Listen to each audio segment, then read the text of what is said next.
네, 오늘 함께 읽으신 아까 본문의 말씀은 너무나도 잘 알고 계신 삭개오에 관한 말씀입니다.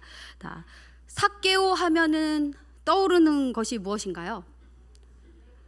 네, 키가 작고 또 네, 뽕나무. 이 뽕나무 나온 거는 어릴 적부터 신앙생활을 하신 분들은 돌 무화과 나무라고 하지 않고 뽕나무라고 합니다. 어릴 때 그렇게 배웠거든요. 네. 또 삭개오 하면 생각나는 게 뭐가 있죠? 네, 세리장, 네, 부자. 네, 너무나도 정확하게 말씀해 주셨습니다. 삭개오가 키가 작다고 하는 것이 어느 정도 작았냐면, 이 통상적으로 이 시대에 키 작다라는 기준은 한 150cm 이하를 말하는 것입니다. 그러니까 남자 치고는 굉장히 키가 작은 키였던 것이죠. 그래서 이게 굉장히 핸디캡으로 작용했을 것입니다.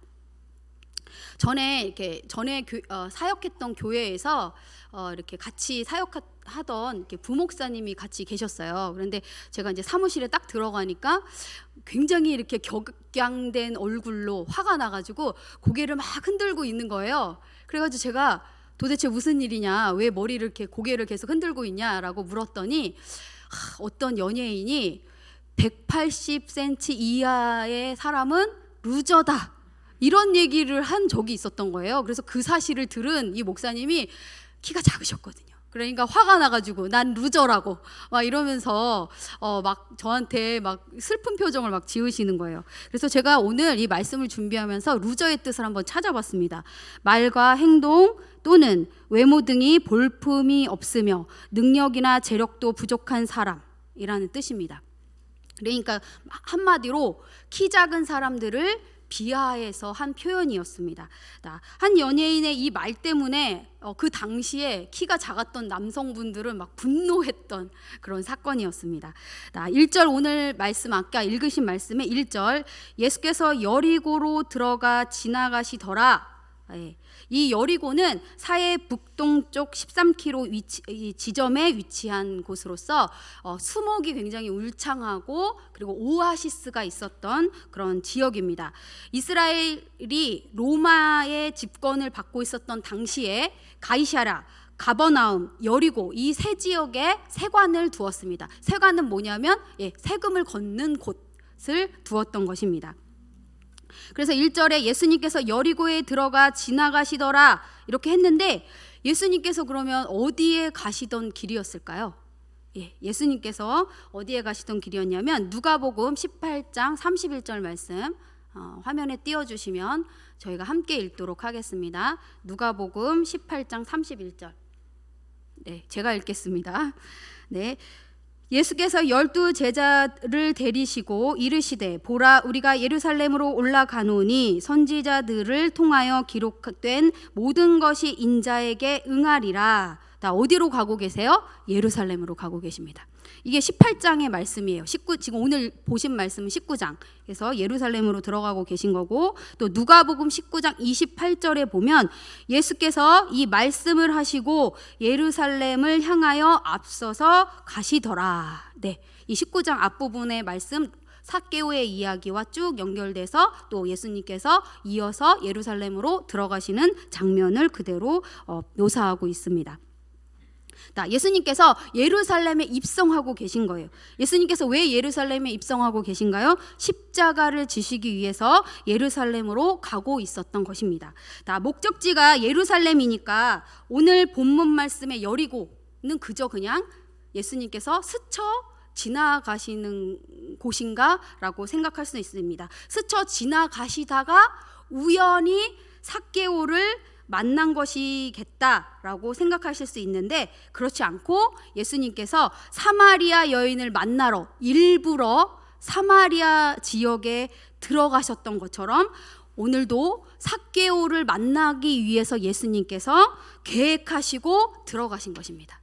제가 서울 시내에서 이렇게 운전을 하고 이렇게 지나가는데 그 버스가 지나가는 거예요. 그런데 대문짝만하게 이렇게 글씨가 써 있는데 뭐라고 써 있냐면, 너는 계획이 다 있구나. 이 단어가 이렇게 크게 써 있더라고요.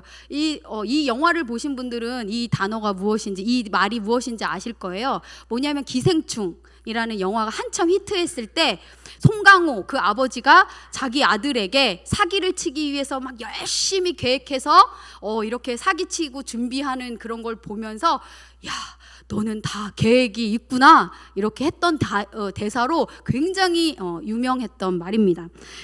그런 것처럼 예수님께서는 이미 삭개오를 만날 계획을 가지고 계셨던 거예요. 삭개오의 이름은 청결한, 순결한, 순수한이라는 뜻입니다. 이름을 주로 누가 짓지요? 네, 부모님들이 짓습니다. 그죠? 아빠나 엄마, 또 약간 욕심이 있으신 할머니, 할아버지는 손주의 이름은 내가 꼭 지으리라 막 이래가지고 엄마 아빠가 못 짓게 하고 또 이렇게 월권을 하셔서 이렇게 손주의 이름. 저희 아이들이 제 아들하고 딸이 있거든요. 저희 아들하고 딸 이름을 한 분은 아버지, 시아버님께서 지으시고 딸은 시어머님께서 지으셨어요. 저희가 못 지었습니다. 그런데 이름이 굉장히 마음에 들었기 때문에 거부하지 않고 그 이름을 그대로 지었습니다. 이렇게 부모님들이 이름을 지어주는 데는 어떻게 해요? 이름대로 잘 자라서 살아가라고 아주 신중하게 이름을 짓습니다. 우리나라 말에 이름대로 된다는 말처럼 사람에게 이름은 정말 어떻습니까? 중요한 것입니다. 그래서 이름을 잘 지어주셔야 돼요. 그래서 이제 혹시 손녀, 손주 이름을 우리 자녀들이 아니면 또 내 자녀를 이름을 지을 때 기도하고 이름 지으시기 바랍니다. 예, 그리고 검열을 하세요. 할머니, 할아버지가. 이 엉뚱한 이름을 갖고 오면 기도를 좀 더 해가지고 더 좋은 이름을 지으렴 하고 이렇게 권해 주시기도 하시면 좋을 것 같습니다. 지금은 참 계명하기가 쉬워진 시대입니다. 최근에 제 조카도 이름을 계명했어요. 아주 쉽게. 아마 그 이름이 뭐였냐면 나라였어요. 이 나라 이민족. 이러니까 아마 놀림을 꽤나 받지 않았겠습니까? 그래서 이제 성인이 돼서 자기 엄마한테 허락을 받고 최근에 이름을 계명했습니다. 그런데 예전에는 계명이 굉장히 쉽지 않았어요. 그랬는데 오래전에 한번 제가 뉴스를 보는데 이런 뉴스가 나온 적이 있습니다. 심각한 이름들을 이렇게 보도하면서 대대적으로 계명할 수 있는 기간을 알린 적이 있었어요. 그게 이제 거기에 막 나오는 이름들을 제가 한번 읽어드리도록 하겠습니다. 육시예요. 600만 달러 사나이. 이름이에요. 정말 이름이에요. 이게 그 뉴스에 나왔던 이름이에요. 또 강도범, 또 김창녀, 김샌다, 나죽자, 조방구 이런 등등 아주 다양한 이름을 이렇게 뉴스에서 이렇게 나열해서 알려주는 거예요. 그런데 제가 이거를 이렇게 가만히 뉴스를 들으면서 어떻게 자기가 사랑하는 자녀에게 이런 이름을 지어줄 수 있지? 이런 생각이 들었습니다. 제 이름은 영실입니다. 영실. 네, 잘 알고 계시는 것처럼. 제 이름의 뜻은 뭐냐면 영화로운 열매예요. 무슨 열매겠습니까? 성령의 열매입니다. 제 이름을 지을 당시에 저희 아버지는 그리스도인이 아니셨습니다. 그럼에도 불구하고 아주 정성껏 이름대로 잘 자라라고 아주 귀한 이름을 주셔서 이 이름대로 살려고 아주 애쓰고 노력하고 있습니다. 그러나 오늘 본문의 삭개오는 그의 부모의 바램, 그의 이름처럼 살지 못했습니다. 성경의 글을 세리장이요 부자라고 소개하고 있습니다. 그냥 세리도 아니고 세리들을 관리하는 세리장. 그러니까 뭐 전체 장인 거죠. 그러니까 많은 사람들을 거느리고 있는 그런 장이었어요.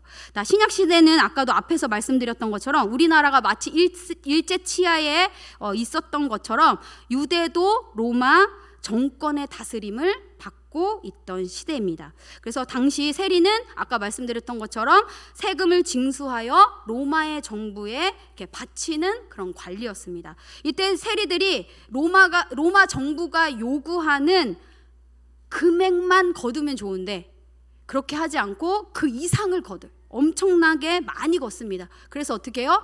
그 약속한 일정 금액은 로마 정부에 주고 나머지는 자기들 인마이 포켓 이렇게 한 거예요. 자기들이 다 가져서 다 부자가 되었습니다. 동족에게 이런 일을 행하니까 유대인들이 얼마나 이들을 싫어했겠습니까? 오늘 말씀 3절 4절 말씀을 함께 읽겠습니다. 오늘 말씀 3절 4절 누가복음 19장 3절 4절 시작. 그가 예수께서 어떤 사람인가 하여 보고자 하되 키가 작고 사람이 많아 할 수 없어 앞으로 달려가서 보기 위하여 돌 무화과 나무에 올라가니 이는 예수께서 그리로 지나가시게 되밀어라. 아멘.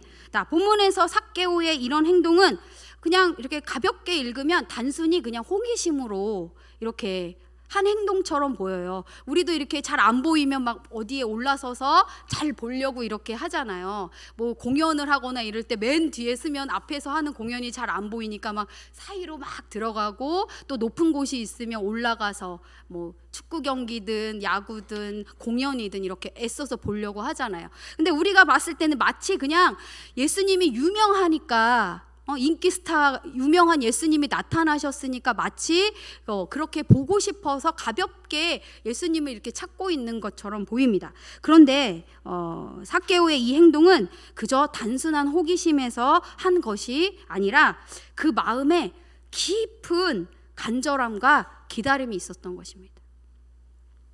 그 마음의 갈망이 얼마나 컸던지 자신의 신체적인 약점 에도 불구하고 또 창피하잖아요. 자기가 세리장인데, 그리고 부와 명성이 있는데 욕을 먹고 있을지언정 그런 자리에 있으니까 굉장히 부끄러울 수 있는데 어떻게 합니까? 나무에 올라가 예수님을 보고자 한 것입니다.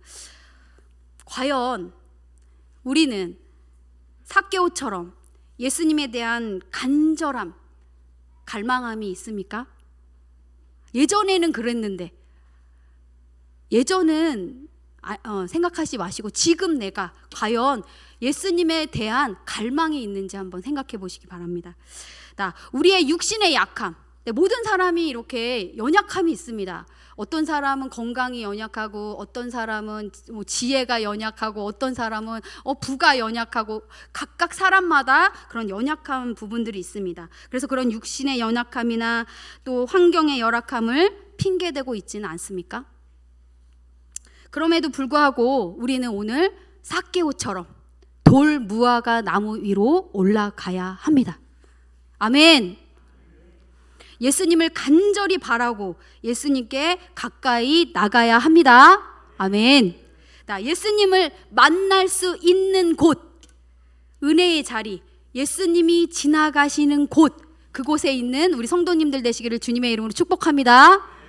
이 자리에, 은혜의 자리에, 예배의 자리에, 하나님께서 영광 받으시는 귀한 자리에 오늘 나오신 모든 성도님들을 예수 그리스도의 이름으로 축복합니다. 아멘.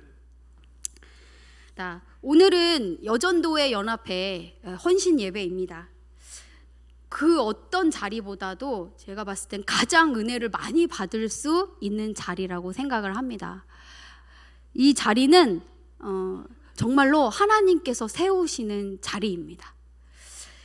정말로 그 자리에서 예수님을 간절히 바라고 정말 예수님께 나아가는 여전도회 연합회 되시기를 주님의 이름으로 다시 한번 축복합니다. 그래서 사실은 일을 하라고 맡겨진 자리라고 잘못 오해하시는 것 같아요. 분명히 일을 해야 되긴 합니다. 그런데 주님께서 주의 교회를 통해서 맡겨주신 이 자리는 일도 일이지만 그 일을 통해서 주님께서 예비하신 그 은혜를 우리에게 주시기 위해서 우리를 그 자리에 세우신 것입니다. 아멘. 믿으십니까? 아멘. 삭개오는 왜 이토록 예수님을 만나고 싶어 했을까요? 자기의 비참한 삶을 이제 그만두고 싶었어요. 그는 아마 예수님에 관한 소문을 전부터 들어왔을 거예요. 어떤 소문일까요? 그 예수님이 가난한 자, 병자들 고쳐주시고, 그리고 창녀의 친구가 되어주시고, 세리의 친구가 되어주신다는 친구이신 예수님에 관한 얘기를 계속 듣고 있었을 것이에요. 뿐만 아니라 자기 동료인 세리 마태가 예수님을 만나서 예수님의 제자가 된 사실도 알고 있었을 거예요. 삭개오는 굉장히 외로웠어요. 그리고 공허하고 비참한 삶을 정말 끝내고 이제는 새 삶을 살고 싶었었던 것이에요. 5절 말씀을 제가 읽겠습니다.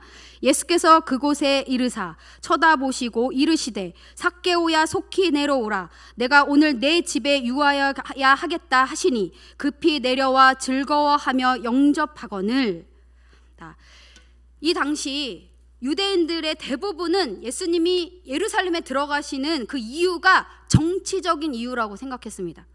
다윗 왕처럼 이스라엘의 왕이 되어서 지금 로마의 정권의 다스림을 받고 있는 이스라엘을 독립시켜 주실 것이라고 오해해서 더욱더 예수님이 막 이렇게 오시는 것에 대해서, 예루살렘에 들어가시는 것에 대해서 더 열광했던 것입니다. 이것이 당시 예수님에 대한 이해였어요. 유대인들의 이해였습니다. 그렇다면 이 일이 가장 반갑지 않은 사람들이 어떤 사람입니까? 세리입니다. 세리. 왜냐하면 로마가 없어져. 그러면은 지금 이 세리들은 자기의 일자리를 잃습니까? 안 잃습니까? 자기 자리, 밥줄이 끊기는 거예요. 그렇다면 지금 삭개오는 이 자리에 있으면 안 됩니다. 그런데 어떻게 하고 있습니까? 많은 인파 속에 있는 예수님께 막 힘껏 달려갑니다. 막 달려가서 어떻게 해요? 그 보고 싶었던, 너무나도 간절하게 기다렸던 그 예수님을 보기 위해서 뭐 체면이고 뭐고 막 모르고 막 나무 위로 올라가서 예수님을 딱 보았습니다. 근데 놀라운 사실은 예수님께서 자기에게로 성큼 가까이 다가오셔서 자기를 탁 쳐다보시고 이렇게 말씀하십니다. 삭개오야 속히 내려오라. 내가 너희 집에 머물러야 하겠다. 이렇게 말씀하십니다. 삭개오가 급히 내려와서 기쁘게 예수님을 자기 집으로 영접합니다. 예수님을 만난 증거가 무엇입니까? 여기에 있는 자리, 이렇게 수요 예배 정도 나오시는 분들이라면 그 예수님을 만난 감격, 그 기쁨을 기억하고 계실 것입니다. 예수님을 만난 증거는 기쁨입니다. 어떤 기쁨이냐면 세상이 줄 수 없는 영원한 기쁨입니다. 아멘. 예수님께서 삭개오의 집에 가신 이유가 무엇일까요? 그냥 거기서 만나서 이렇게 구원을 선포하시면 되는데 굳이 예수님께서 왜 삭개오의 집에 가셨을까요? 삭개오와 교제하시기 위함이었습니다. 요한계시록 3장 20절 말씀을 함께 읽겠습니다. 요한복음 3장 20절 띄워주시면 함께 읽도록 하겠습니다. 요한복음 3장 20절. 제가 읽겠습니다.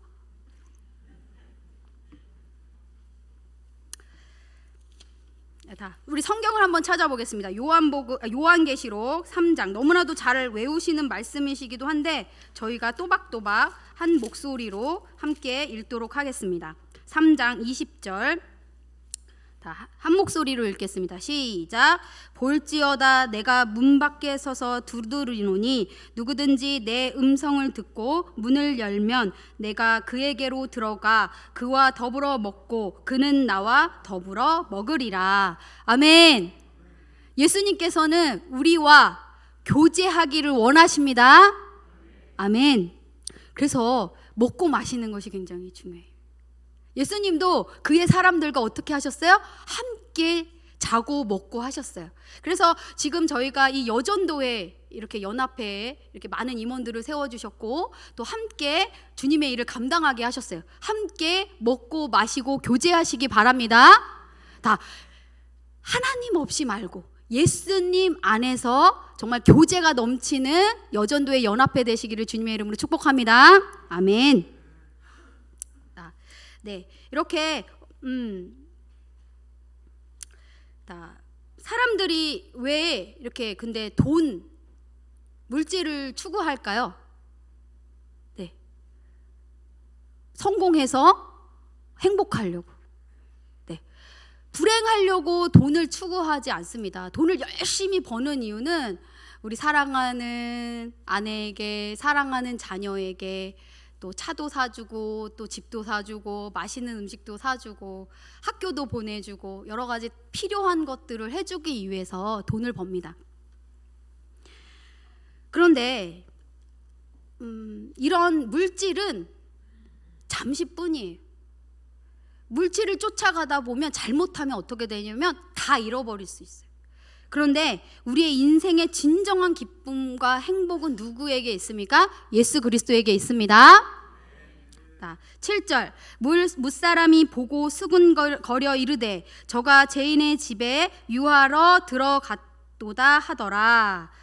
이때 이제 사람들이 예수님이 삭개오의 집에 들어가니까 이제 수근수근하게 됐어요. 하고 있어요. 막 뭐라고 하냐면 삭개오 죄인의 집에 들어갔다 이렇게 말합니다. 바리새인들은 어떤 사람들입니까? 이제 성경을 많이 읽으시는 분들, 또 말씀을 열심히 듣는 분들은 이제 바리새인에 대해서 잘 이제 알고 계실 거예요. 외식하며 율법과 자기들의 체면을 중시하고 예수님을 반대하던 자들입니다. 그런데 사실은 이 바리새파도 처음에는 헬레니즘이 뭐냐면 인본주의예요. 그동안은 신본주의였어요. 신본주의, 하나님 중심의 삶, 이렇게 하나님을 중심에 둔 삶을 살아갔던 사람들이 헬레니즘 문화, 그리스 로마 그 문화가 이렇게 막 왕성하게 일어남으로 인해서 하나님은 없고 사람만 남는 그런 문화가 이렇게 팽배하기 시작합니다. 그래서 하나님의 그런 문화에 이 바리새파들이 정말 그것을 대항하고 하나님 중심으로 건강한 삶을 살겠다고, 믿음의 삶을 살겠다고 시작한 것이 바리새파입니다. 그래서 율법을 철저히 지켜서 세상과 구별되어 하나님 중심으로 살려고 했던 것입니다. 그런데 이제 시간이 점점 흘러서 어떻게 됐어요? 율법주의가 된 거예요. 율법주의. 하나님은 없고 하나님을 중심으로 살아가겠다고 약속한 그런 마음이었는데 하나님은 없고 이거를 지키면은 어긴 거고 이런 거에만 집중하기 시작합니다. 그래서 지금도 그렇게 하지 않습니까? 안식일이 되면은 가스를 킬 수 없으니까 약하게 켜놓고 엘리베이터를 누를 수 없어. 그것도 다 일이라고 해가지고 어떻게 해요? 막 층마다도 이렇게 눌러놓고 이렇게 다 그 층마다 다 열리게 이런 식으로 하고 이게 왜 이런 일이 일어나는 현대에도 왜 이런 일이 아직도 있는 것입니까? 네, 그냥 그 행위 그 율법에만 집중했기 때문입니다. 하나님은 그렇게 우리에게 율법을 주신 것이 아니에요. 하나님께서 우리에게 법을 주신 이유는 우리를 옥죄여서 묶어서 그 법 때문에 옴짝달싹 못하게 하시기 위한 것이 아니라 우리를 지키시기 위해서 법을 주신 거예요.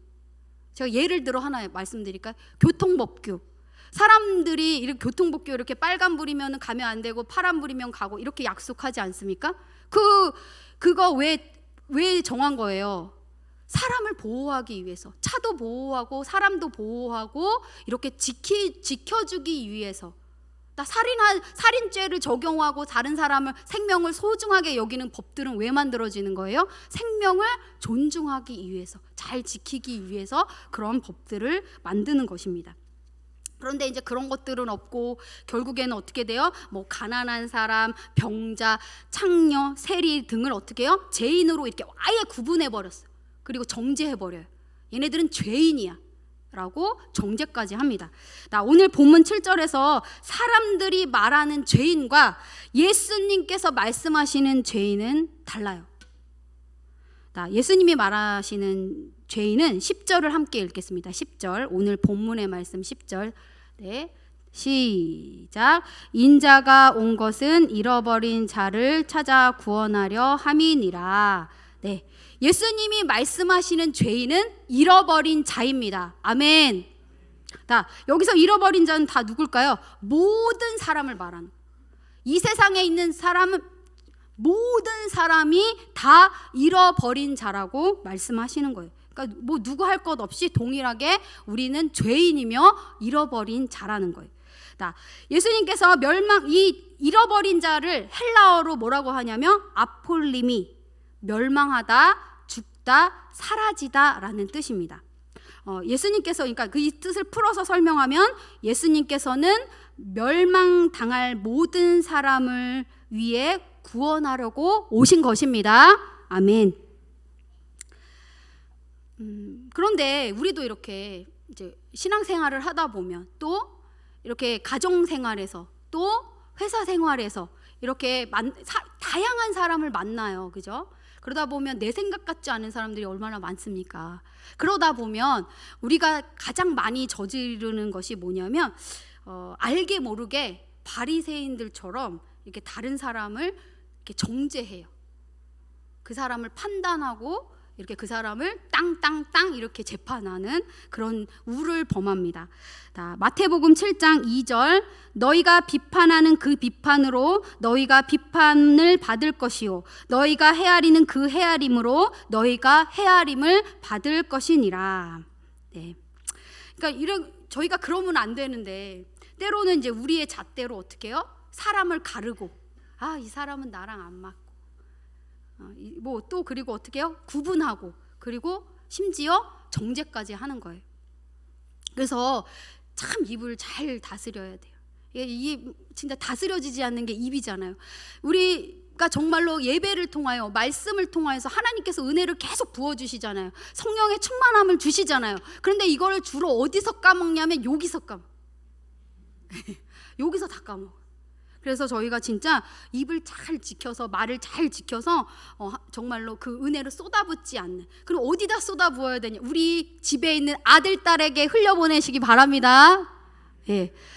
그리고 우리 여전도의 연합회에 있는 임원들에게 흘려보내시기 바랍니다.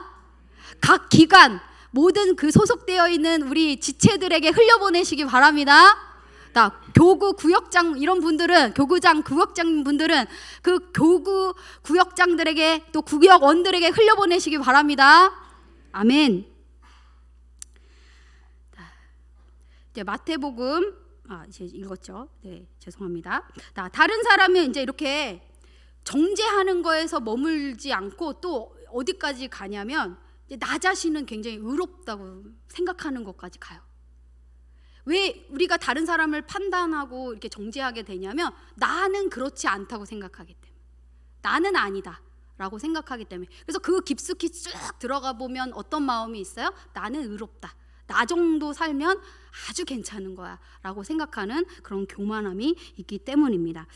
그래서 저희들 그런 것들을 이제 내려놨으면 좋겠어요. 그리고 약간 민감하게 왜냐하면 사람인지라 하나님께서 우리에게 이성을 주셨어요. 이성을 왜 주셨냐? 이 이성을 통하여서 하나님을 잘 분별하여 믿도록 하나님께서 우리에게 이성을 주신 거예요. 그러니까 이걸 발휘해야죠. 생각을 해야죠. 이거 무조건 믿어. 이거는 안 되는 거예요. 하나님의 말씀을 잘 배우고 익혀서 정말 말씀대로 이렇게 사는 것을 하나님께서 원하시는 거예요. 그것을 위해서 하나님께서 우리에게 이성을 주신 거예요. 다른 사람을 재단하고 다른 사람을 아래로 보고 하는 일에는 사용하지 말라고 하시는 거예요. 8절 함께 읽겠습니다. 오늘 본문 말씀 8절 시작. 삭개오가 서서 주께 여짜오되 주여 보시옵소서 내 소유의 절반을 가난한 자들에게 주겠사오며 만일 누구의 것을 속여 빼앗은 일이 있으면 내 갑절이나 갚겠나이다. 아멘. 예수님을 만난 삭개오가 자기 소유의 절반을 가난한 자들에게 주고 또 만일 누구를 속여가지고 빼앗은 일이 있으면 어떻게 해요? 4배로 갚겠다고 고백합니다. 이 불의한 세리장, 아주 불의한 세리장에서 지금 예수님을 만나서 의로운 사람이 된 것이에요. 삭개오가 어떻게 죄인에서 의로운 사람이 되었습니까? 의롭게 되는 것은 예수님을 믿음으로 의롭다 여김을 받는 것입니다. 아멘. 사람은 절대 스스로 의로운 사람이 될 수 없습니다. 배달의 민족 아시죠? 배민.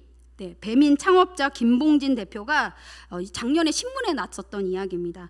2022년에 독일에 이 배민을 팔았어요. 얼마에 팔았냐면 1조에 팔았어요. 1조. 와, 야 대단합니다. 우리나라에 이런 정말로 멋있는 분이 있네요. 그래서 1조에 매각을 했는데 그 1조의 절반을 어려운 사람을 위해서 사용하도록 기부했습니다. 그래서 어디에 기부를 했냐면 세계적인 기부 클럽 더 기빙 플래지라는 곳에 기부했어요. 근데 여기에는 어떤 사람들이 속해 있냐면 빌 게이츠 아시죠? 네. 그리고 워렌 버핏, 그리고 페이스북 CEO 마크 저커버거, 이런 사람들이 속해 있는 그런 이 사람들은 아주 좀 저희들이 상상할 수 없는 어마어마한 액수를 이렇게 기부하는 사람들이에요. 그 사람들이 속해 있는 그런 기부 클럽에 기부를 해서 전 세계적으로 어려움을 겪고 있는 어린이들, 전 세계적으로 고통받고 있는 나라를 위해서 사용하는 그런 기부 클럽입니다. 거기에 5천억 원, 상상이 되세요? 저는 사실은 1억도 얼마만의 양인지 잘 감이 안 서거든요. 그런데 5천억 원을 기부했습니다. 하나님께서 우리 성도님들에게 이렇게 큰 돈을 기부하라고 말씀하시는 건 아닙니다. 우리의 삶 가운데서 오늘 우리 목사님 새벽에도 말씀하셨고 또 주일에도 말씀하셨고 우리에게 주어진 그 삶 가운데에서 하나님이 나누시기를 원하세요. 아멘. 여기서 나눔은 물질만을 말하는 것이 아니에요. 우리가 나눌 수 있는 정말 보배로운 게 있어요. 그게 뭔지 아십니까? 예수 그리스도. 아멘. 잃어버린 자라고 아까 말씀드렸어요.